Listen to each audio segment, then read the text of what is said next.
আলহামদুলিল্লাহ নাহমাদুহু ওয়া নুসাল্লি আলা রাসূলিহিল কারীম আম্মা বা'দ ফাকাদ ক্বালা আল্লাহু তাআলা ফি কালামিহিল মাজিদ ওয়াল ফুরকানিহিল হামিদ فأعوذ بالله من الشيطان الرجيم بسم الله الرحمن الرحيم منها خلقناكم وفيها نعيدكم ومنها نخرجكم تارة أخرى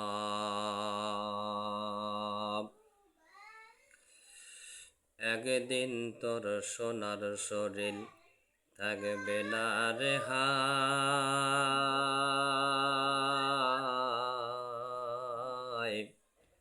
মাঠের মানুষ মাঠের দেহ মিটবে রে ধুলায় আজ কোথায় গেল মানব দরদী তৌহিদি সন্তান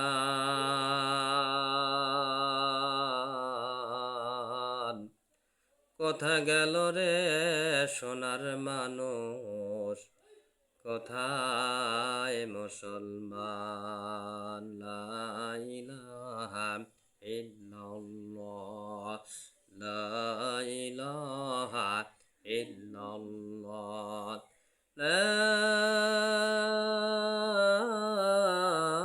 ইলাহা ইল্লাল্লাহ মুহাম্মাদুর রাসূলুল্লাহ সাল্লাল্লাহু আলাইহি সাল্লাম। মহান আল্লাহ রব্বুল আলামিন এই বেহেশতের বাগানে বসার জন্য তৌফিক দিলেন, এজন্য আমরা সকলে বলি আলহামদুলিল্লাহ। আরও দরুদ ও সালাম পেশ করি যাকে সৃষ্টি না করলে মহান আল্লাহ রব্বুল আলামিন কিছুই সৃষ্টি করতেন না, যিনি হলেন সাইয়্যিদুল মুরসালিন, আরবের মরুভাষ্য, মা আমিনার নয়নের পুত্তলি মুহাম্মদ মুস্তাফা সাল্লাল্লাহু আলাইহি সাল্লাম। সকলে বলি সাল্লাল্লাহু আলাইহি ওয়াসাল্লাম। সম্মানিত হাজিরিন, আজকে রব্বুল আলামিন পবিত্র কোরআনুল কারিমের মধ্যে ইরশাদ করেছেন, মিনহা খলাকনাকুম ওয়া ফিহা নুঈদুকুম ওয়া মিনহা নুখরিজুকুম তারাতান উখরা। মিন মানে হইতে, কি হতে? উহা হতে। উহা কি? মাটি হইতে। খলাকনাকুম সৃষ্টি করিয়াছেন। কে সৃষ্টি করেছেন? রব্বুল আলামিন। মিনহা খলাকনাকুম ওয়া ফিহা নুঈদুকুম ওয়া ফিহা নুঈদুকুম। আবার কি করবে? তোমাকে আমাকে কি করবে? নই করে দেবে এবং ধুলায় মিশিয়ে দেবে। ওয়া মিনহা নুখরিজুকুম, রব্বুল আলামিন আবারও তোমাকে আমাকে কি করবেন? ওই মাটি থেকে গজায়ে তুলবেন। তারাতান ওখরা, অর্থাৎ ওকরা ঘাসের মতন তোমাকে আমাকে রব্বুল আলামিন আবার ওই মাটি থেকে গজায়ে তুলবেন। তার কারণ হলো রব্বুল আলামিন বলছেন, আমি আবারও তোমাকে গজায়ে তুলব মালিকি ইয়াউমিদ্দিন। আমি হলাম বিচার দিনের অধিপতি, বিচার দিনের অধিপতি। আমি তোমাদেরকে সুন্দর কায়দায় সুন্দর করে আমি রব্বুল আলামিন তোমাকে সৃষ্টি করে জমিনের মধ্যে পাঠিয়ে দিয়েছি। কতটুকু তুমি আমাকে ভালোবেসেছ, কতটুকু তুমি আমাকে মহব্বত করেছ, আমি এই এতটুকু আমি তোমাকে পরীক্ষা করার জন্য আমি রব্বুল আলামিন তোমাকে আবারও ওই জমিন থেকে যে মাটি দিয়ে তোমাকে বানিয়েছিলাম সেই মাটি থেকে আমি আল্লাহ তোমাকে আবারও গজায়ে তুলব। সম্মানিত হাজিরিন, তোমাকে আমাকে অনেক দুর্বল করে বানিয়েছেন। তার কারণ হলো একটা চড়ুই পাখির যে শক্তি মহান আল্লাহ রব্বুল আলামিন দিয়েছেন, এই শক্তিটা তোমাদের আমাদের ভিতরে দেন নাই। তার কারণ হলো আল্লাহ রব্বুল আলামিন তোমাকে আমাকে আবার এই জমিন থেকে কি করবেন, উঠায় নেবেন। সম্মানিত হাজিরিন, একটা ডিম থেকে একটা ডিমের ভিতর থেকে যখন একটা চড়ুই পাখি কি করে জমিনের মধ্যে আসে, আসার সঙ্গে সঙ্গে কি করে ওই জমিনের মধ্যে ওই চড়ুই পাখিটা কি করে হেঁটে যাইতে পারে, দাঁড়িয়ে থাকতে পারে। রব্বুল আলামিন যখন মানুষকে দুনিয়ার জমিনের মধ্যে পাঠিয়ে দেয়, মায়ের গর্ভ থেকে কি করে জমিনের মধ্যে যখন আসে, তখন ওই মানুষটা নির্বোধ হয়ে থাকে। তার কারণ বসেও থাকতে পারে না, দাঁড়ায়ও থাকতে পারে না, কি করে নির্বোধ হয়ে কি করে বিছানায় শুয়ে থাকে। রব্বুল আলামিন তোমাকে আমাকে এই জন্য দুর্বল করে বানাইছে। তার কারণ হলো তোমাকে আমাকে আবার এই দুনিয়ার জমিন থেকে তোমাকে আমাকে উঠে নেবেন বলে।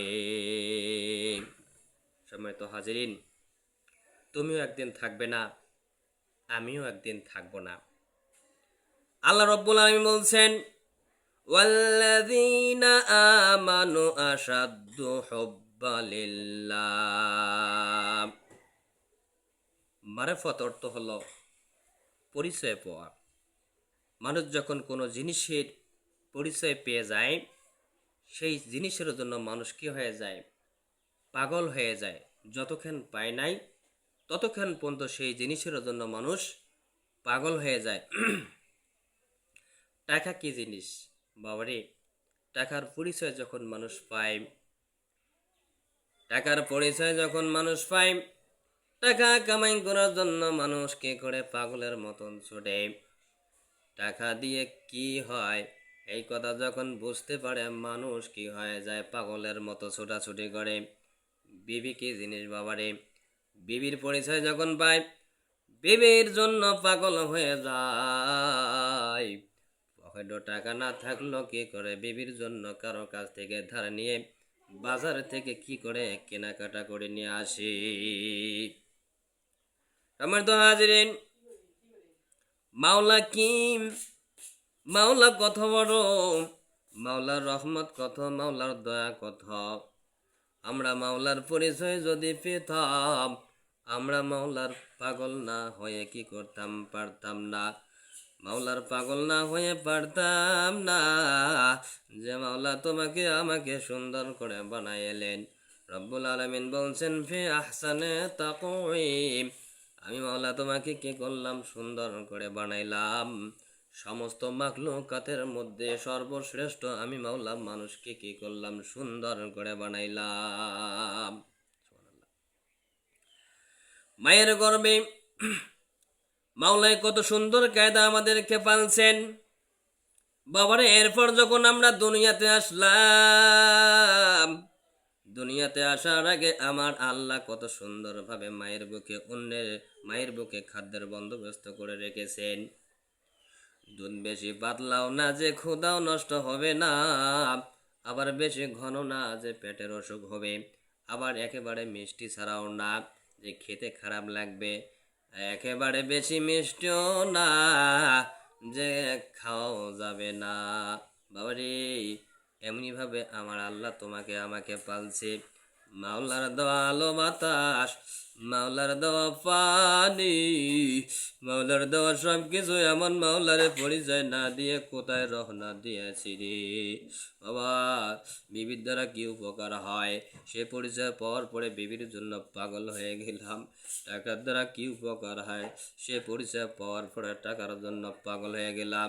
আর মাওলার দেওয়া সব কিছু ভোগ করে মাওলার জন্য পাগল হতে পারলাম না। এর যে বদনসিব তো আর হতে পারে না বাবারে। এই যে শুনে মারিফত আর আরেফ জিনিসটা কি, এটা আগে ভালো করে বুঝতে হবে। বেদায়তি ফকিরা বলে মারিফত এক জিনিস, শরীয়ত হলো আর এক জিনিস। শরীয়ত ছাড়া মারিফত হয় না, আবার মারিফত ছাড়া শরীয়ত কামেল হয় না। যেমন শরীর এবং রূহ দুটি মিলে হয় একটা মানুষ, রূহ ছাড়া মানুষ হয় না। মানুষের লাশ ছাড়া আবার শরীর ছাড়া রুহের কোনো অস্তিত্ব থাকে না বাবারে। কেউ যদি বলে আমি এখন মারিফতে কামল হয়ে গেছি, এখন আর শরীয়ত লাগে না, মনে করবেন ওই মানুষটা পুরাপুরি গোমরা হয়ে গেছে। শরীয়ত ছাড়া আল্লাহর হাবিবের সুন্নাত তরিকা ছাড়া কেউ মাওলার পরিচয়, মাওলার মহব্বত, মাওলার মারিফত পেতে পারে না। আমার আল্লাহ ডাক দিয়া বলতেছেন পবিত্র কোরআনুল কারিমে বলতেছেন, কুলিন কুনতুম তুহিব্বুনাল্লাহ ফাত্তাবিউনি ইউহিব্বুকুমুল্লাহ ওয়া ইয়াগফির লাকুম যুনুবাকুম আল্লাহু গফুরুর রহিম।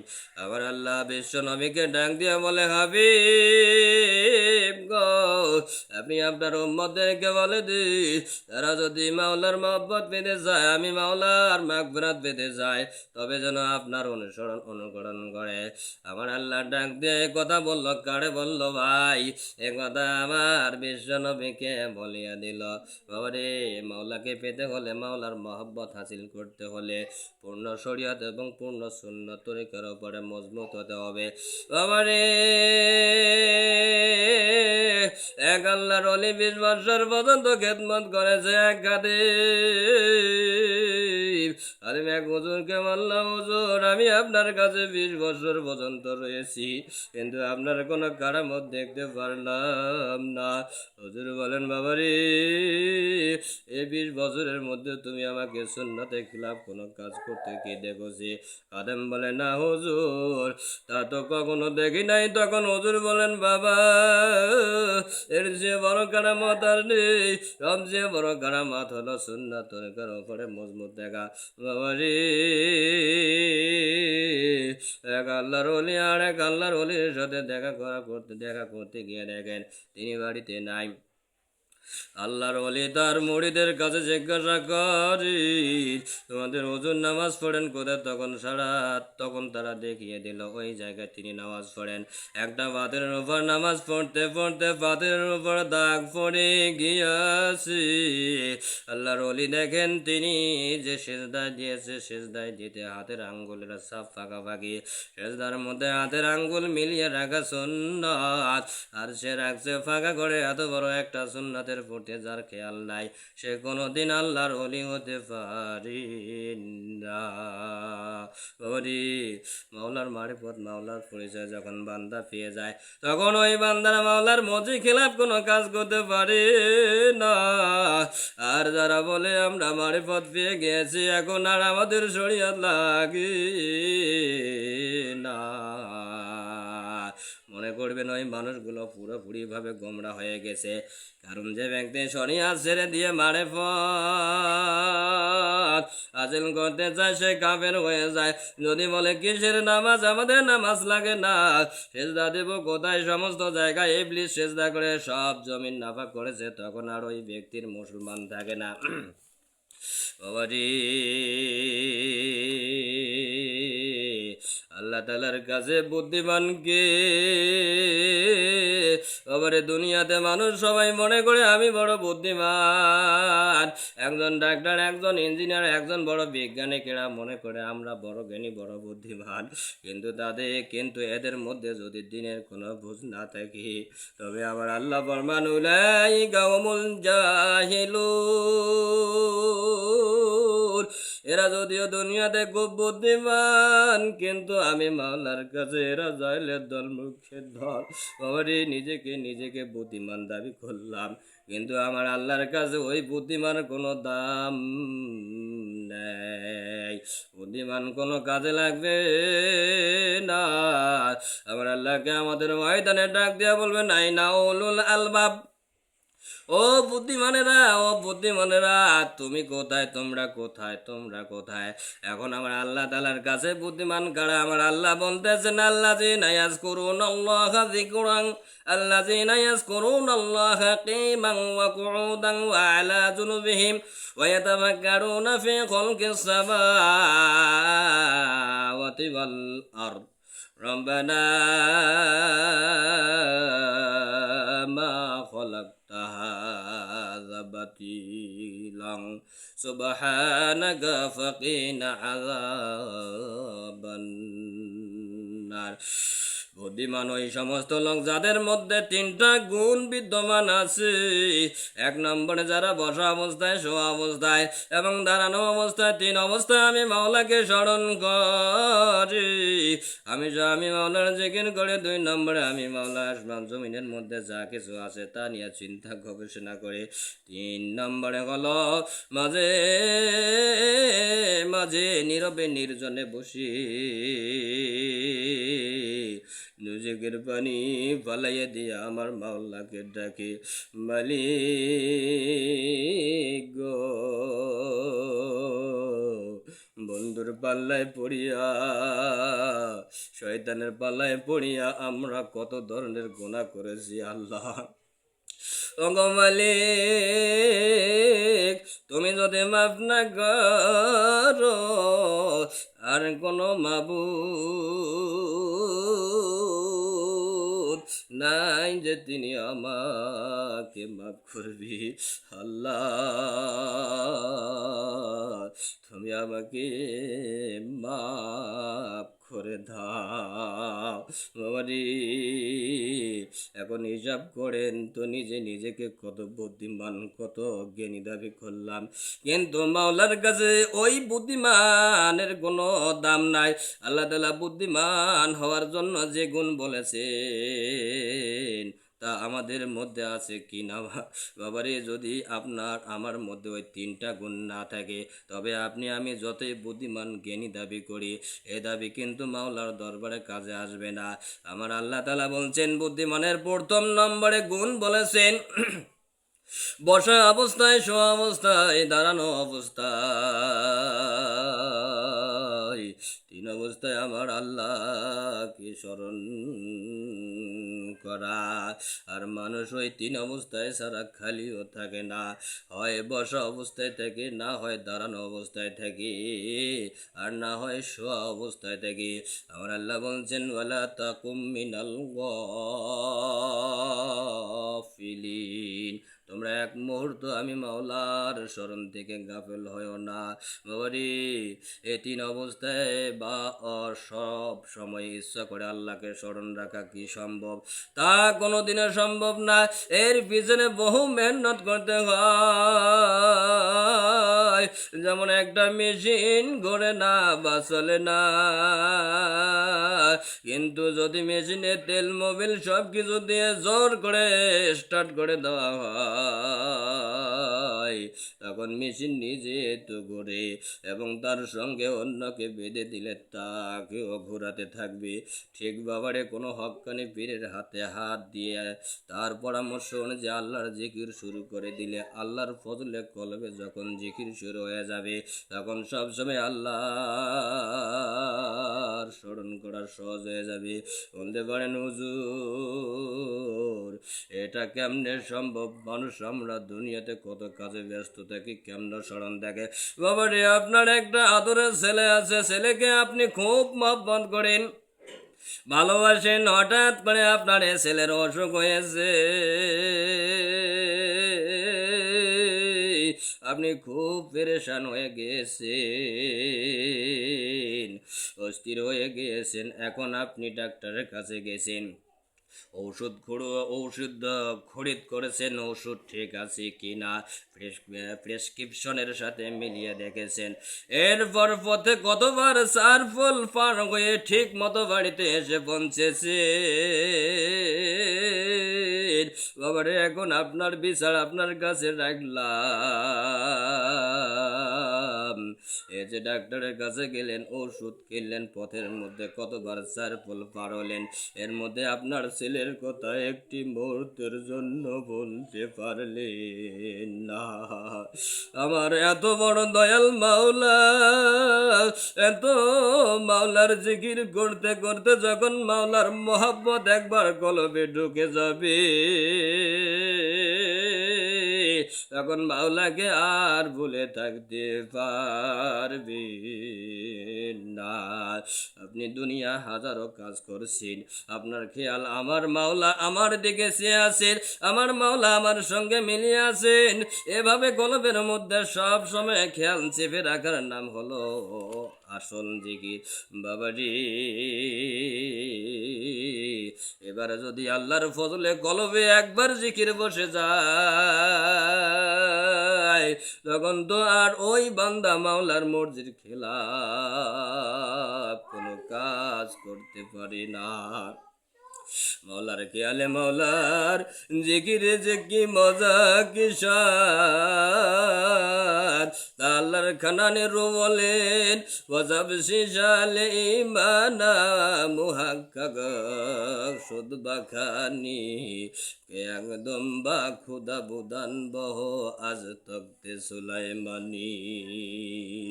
আল্লামা খানানে রো বলেন 31 বছর পর্যন্ত তালাশ করে দেখেছে কোথাও শান্তি পাওয়া যায়, কিন্তু কোথাও শান্তি পাইনি। একমাত্র আল্লাহ তাআলার জিকিরে যে শান্তি পেয়েছি তা সুলাইমান আলাইহিস সালাতু ওয়াস সালামের তক্তেও বসে পাই নাই বাবারে।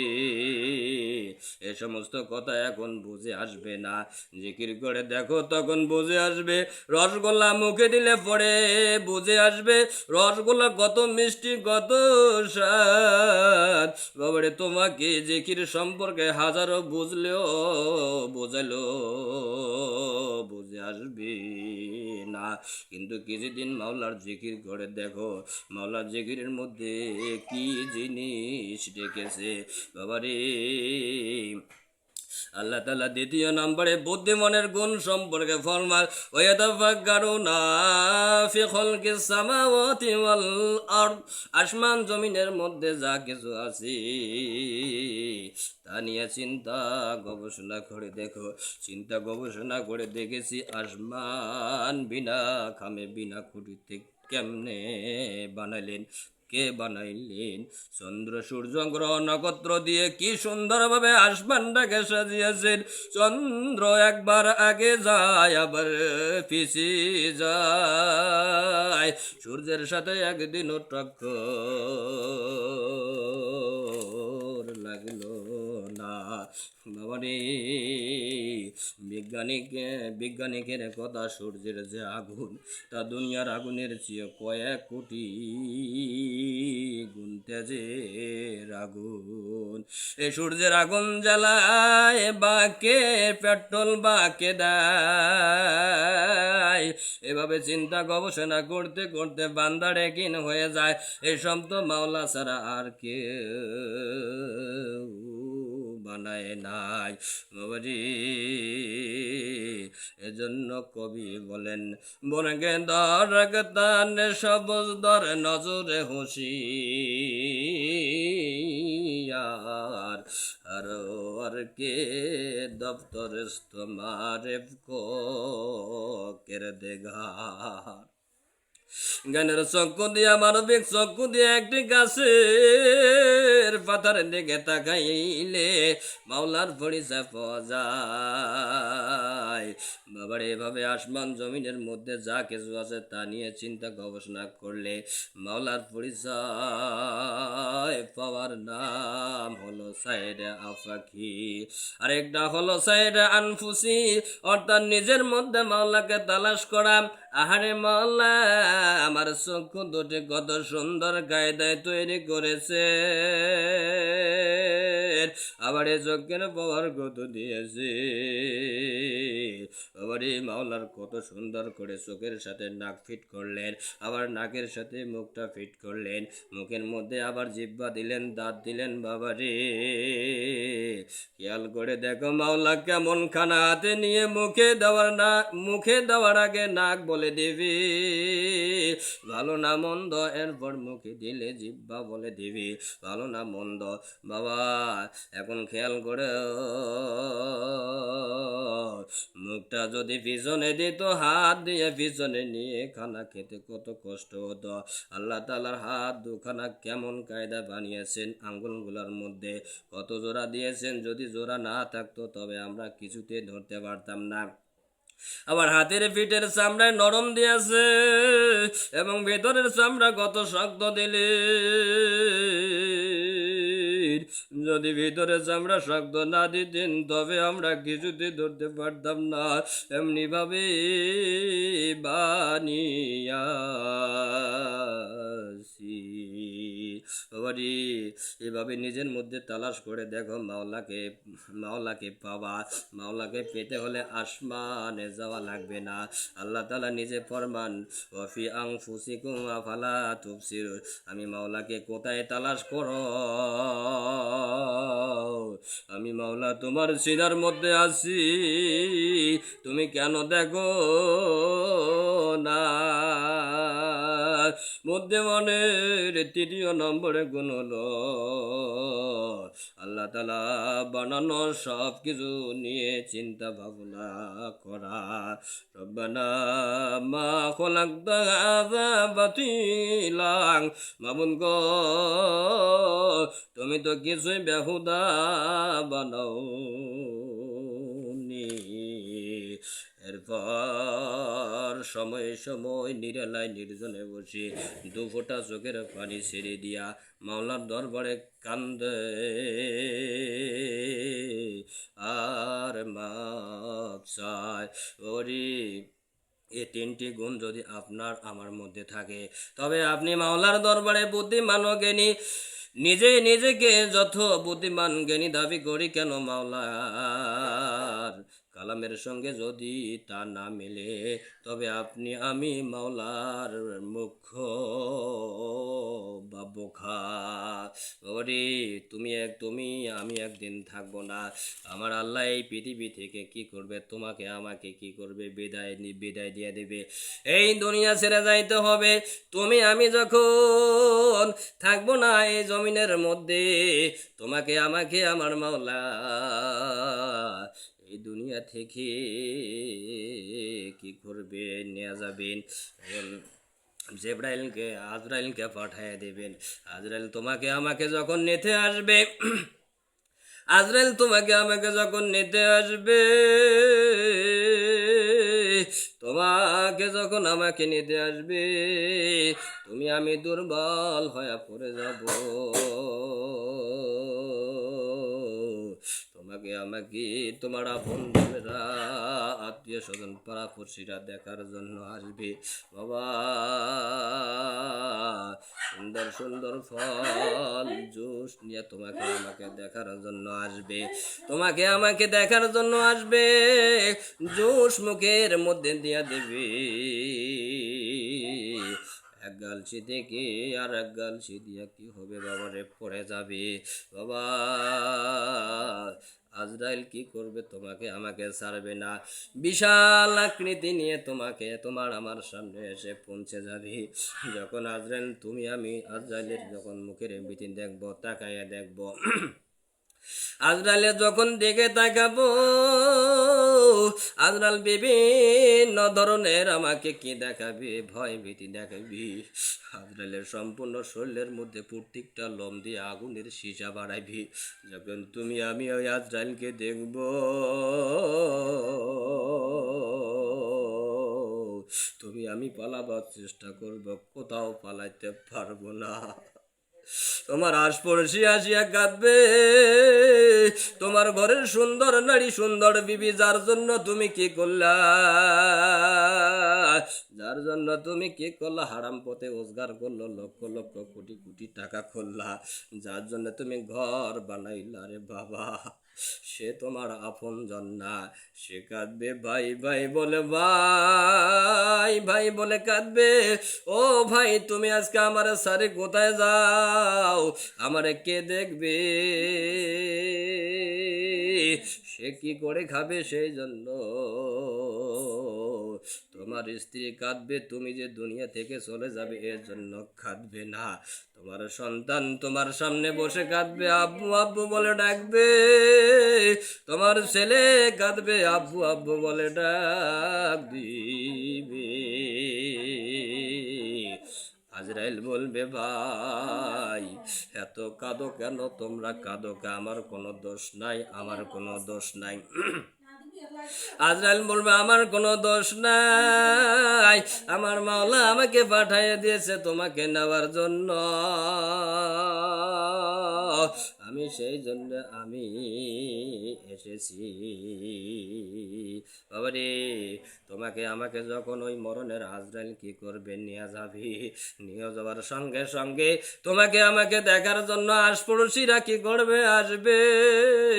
এতটা বছর তুমি এত সুন্দর খাটে ঘুমাইলা, সুন্দর করে বাড়ি করলা, ঘর করলা, এত সুন্দর ঘরে খুললা, তোমাকে আর ওই ঘরের ভিতরে রাখতে দেবে না, তোমাকে ওই ঘরের ভিতরে তোমাকে থাকতে দেবে না। বলবে এখনো রাখছো কেন, এখনো রাখছো কেন, এখনো রাখছো কেন ও বাবা। তোমাকে এই কথা বলবে, লাশটাকে রাখছো কেন, লাশটা তো আযাব ভুগতেছে। না না, তোমাকে কি করবে, তোমাকে আমাকে ওই ঘর থেকে বাহিরে করিয়া কি করবে, বাহিরে জল চকি কি করবে দিয়া মশারি টাঙ্গাইয়া ওই মশারির নিচে শোয়াইয়া রাখবে। কেউ যাবে তোমার আমার জন্য, কেউ বাজারে যাবে, কেউ যাবে বাঁশ বাগানে বাঁশ কাটার জন্য, কেউ যাবে ওই বাঁশ বাগানে তোমার কি করবে, গোবর ঘোরানোর জন্য, কেউ বাজারে যাবে তোমার আমার জন্য মার্কিন কাপড় কেনার জন্য। বাবাজি, তুমি আমি এত কাঁদবো, এত চিল্লাবো, আমার বাড়িতে এত মানুষ কেন, এত মানুষ কেন, কিসের এত মানুষ, কেউ তোমার কান্না শুনবে না, কেউ তোমার কান্না শুনবে না। বাবারে, ওই বাজার থেকে কি আনবে, ওই বাজার থেকে তোমার আমার জন্য কাপড় নিয়ে আসবে, মার্কিন কাপড়, ওই মার্কিন কাপড় দিয়া তোমাকে আমাকে কি করবে, পেঁচাইয়া পেঁচাইয়া কি করবে, ওই মার্কিন কাপড় দিয়া তোমাকে আমাকে পেঁচাইয়ে পেঁচাইয়ে খাটলির উপরে তোমাকে আমাকে কি করবে, ওঠাইয়ে নিবে। চারজন চারজন তোমাকে আমাকে ঘাড়ে লইয়া ওই বাঁশ বাগানের দিকে রওনা হবে। বাঁশ বাগানের দিকে রওনা হবে, তোমাকে আমাকে সামনে রেখে হাজার হাজার মানুষ কি করবে, কাদার বন্দি হয়ে যাবে। তুমি এত কাঁদবে রে ভাই, আমারে কোথায় নিয়ে যাও, আমার সামনে রেখে তোমরা কিসের নামাজ পড়ো, তুমি যে এত কাঁদবে, তোমার কান্না কেউ শুনবে না, তোমার কান্না কেউ শুনবে না। তোমাকে আমাকে কি করবে, জানাজার নামাজ পড়াইয়া তোমাকে আমাকে কি করবে, বাঁশবাগানে নিয়ে যা তোমাকে আমাকে কাফন দাফন কইরা, কাফন দাফন কইরা তোমার আপন জনেরা বাসায় চলে আসবা। মুনকার নাকির দুজন ফেরেশতা আসিয়া জিজ্ঞাসা করবে, মান রব্বুকা মান দিনুকা মান হাজা রাসূল। তুমি আমি যদি ওই প্রশ্নের জবাব যদি দিতে পারি যে বাবা, ওই প্রশ্নের জবাব তুমি আমি যদি দিতে পারি, তাহলে মাটি হবে তোমার আমার জন্য ফুলের বিছানা। ওই প্রশ্নের জবাব যদি তুমি আমি দিতে না পারি, 99টা সাপ দংশন করবে, একটা করে সাপ মুখের ভিতরে দিয়া ঢোকাইয়া পেটের ভিতরে জ্বালা যন্ত্রণা করবে। 99টা সাপ তোমাকে আমাকে কি করবে, দংশন করবি। বাবারে, তোমাকে আমাকে আগুন চতুর্থ দিয়ে তোমাকে আমাকে মাঝে ফলাইয়া দিয়ে আগুন দিয়ে পোড়াইয়া ছাই করে দিবি। আর মুনকার নাকির দুজন ফেরেশতা বলবে, ও নাফরমান, ও নাফরমান, লাইন শাকারতুম লাযিদান্নাকুম ওয়া লাইন কাফারতুম ইন্না আযাবি লাশাদীদ। আল্লাহর নিয়ামত খাইছো, আল্লাহর সুন্দর হাত পেয়েছো, চক্ষু পেয়েছো, শক্তি পেয়েছো, আল্লাহকে তুমি ভুইলা গিয়েছো। বাবারে, তোমার আমার জন্য ওই কঠিন আযাব হয়ে যাবি। বাবারে, ওই কঠিন আযাব থেকে তোমাকে আমাকে কি হতে হবে, বাঁচতে হবে। ওই জাহান্নামের আগুন আমরা সহ্য করতে পারবো না, ওই জাহান্নামের আযাব আমরা সহ্য করতে পারবো না। ওই জাহান্নামের আগুন এত যে বেশি, দুনিয়ার আগুনের চেয়েও অনেক বেশি। সেই আগুন দিয়ে তোমাকে আমাকে পুইরা ছাই করে দিবি বাবা রে। কিয়ামতের দিন তোমার আল্লাহ আমার আল্লাহ কি করবেন? তোমার আমার মাথার উপরে হাত উপরে সূর্য থাকিবে, যে সূর্যর তাপে কি হবে, মগজটা মাথার মগজ পেটে করে টাস টাস করে পানি পড়বে। আমরা ওই আকাশের দিকে তাকাবো আর বলবো ইয়া নফসি ইয়া নফসি ইয়া নফসি। আল্লাহ, আমরা এই আযাব আর সহ্য করতে পারতেছি না আল্লাহ, আমরা সহ্য করতে পারতেছি না। আমরা এত ডাকবো আমার মাওলা, সেই দিন আমাদের ডাকে সাড়া দিবি না বাবারে। যেই দিন তোমার আমার হিসাব নিকাশ নেবেন, তোমার আমার যেই দিন হিসাব নিকাশ হবে, সেই দিন একটা নেকের জন্য জান্নাতে যাইতে পারবো না। আমার মাওলা ডাক দিয়ে বলবে, গোলাম, তোমার না দুনিয়াতে কত বন্ধু ছিল, কত বান্ধবী ছিল, বাবা মা ছিল, আত্মীয় স্বজন ছিল, পাড়াপড়শি ছিল, তার কাছে যাও, একটা নেকি নিয়ে আসো, আমি মাওলা তোমাকে কি করব, মাফ করে দেব। বান্দা বলবে, আল্লাহ ঠিক আছে, আমার দুনিয়ার জমিনে তো অনেক আপনজন ছিল, আমি আপনজনের কাছে যাব। তখন বান্দা কি করবে? লাভ দিয়া দৌড়া দৌড়ি ছোটাছুটি করবে। মায়ের দেখা পাবে, মাকে বলবে, মা তুমি না আমার মা, দুনিয়াতে তুমি আমারে কত কষ্ট করে মানুষ করেছো, না খেয়ে আমারে খাওয়াইছো, তুমি আমার জন্য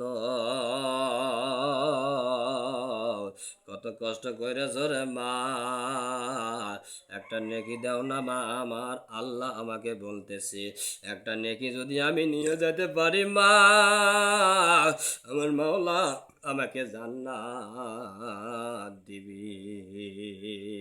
আল্লাহ, ইয়া আল্লাহ।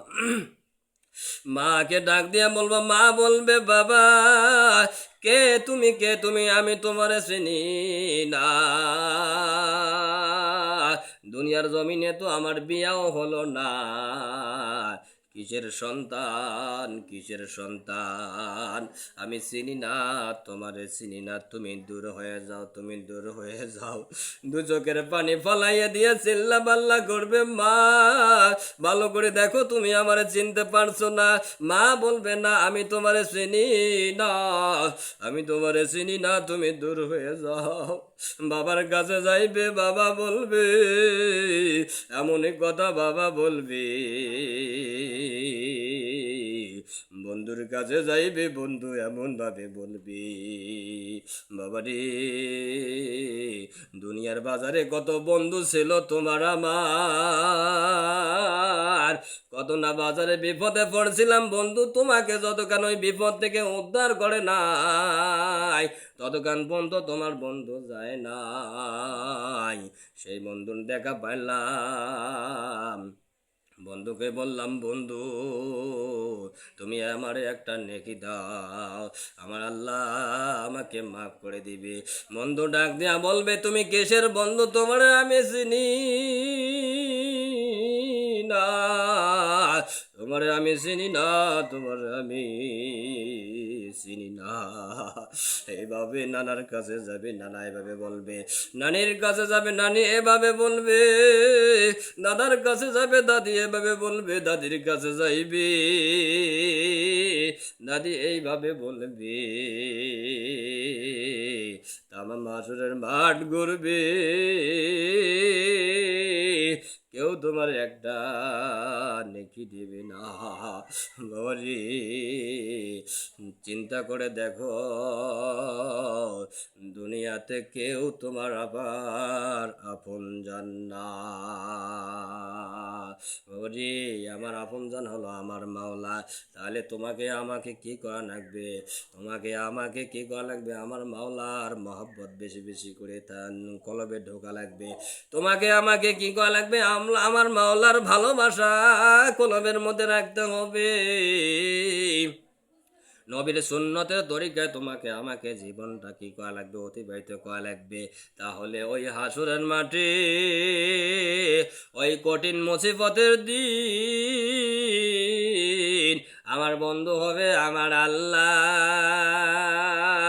আমার বন্ধু হবে মুহাম্মদ সাল্লাল্লাহু আলাইহি ওয়াসাল্লাম। বাবারে, তুমি আমি যদি নাজাত পেতে চাই, তাহলে তোমাকে আমাকে নবীর সুন্নতের উপর মজবুত থাকতে হবে। নবীর সুন্নতের উপরে তুমি আমি যদি মজবুত থাকতে পারি, আমার আল্লাহ বলতেছেন কুলিন কুনতুম তুহিব্বুনাল্লাহ ফাত্তাবিউনি ইউহিব্বুকুমুল্লাহ ওয়া ইয়াগফির লাকুম যুনুবাকুম আল্লাহু গফুরুর রহিম। আমার আল্লাহ ডাক দিয়া বলতেছে, হাবিব তোমার উম্মতদেরকে বলে দাও, আল্লাহর ভালোবাসা যদি পেতে চায়, আল্লাহর মাগফিরাত যদি পেতে চায়, তবে যেন আপনার অনুকরণ করে। বাবারে, তোমাকে আমাকে সেই নবীর দরকার আছে কিনা? সেই নবীর ভালোবাসা তোমার আমার দিয়ে থাকার দরকার আছে কি না? সেই নবীর সুন্নতের উপরে তোমাকে আমাকে কি করতে হবে? ওই নবীর সুন্নতকে মজবুত করে ধরতে হবে। ওই নবীর যদি সুন্নতকে মজবুত করে ধরতে পারি, আমার ওই বিশ্ব নবী, আখিরি নবী এখনো শুয়ে কাঁদতেছে, ইয়া উম্মতি ইয়া উম্মতি, আমার দয়াল নবী প্রেমের ছবি আর আসবে না নবী জগতে। আমার দয়াল নবী প্রেমের ছবি আর আসবে না নবী জগতে।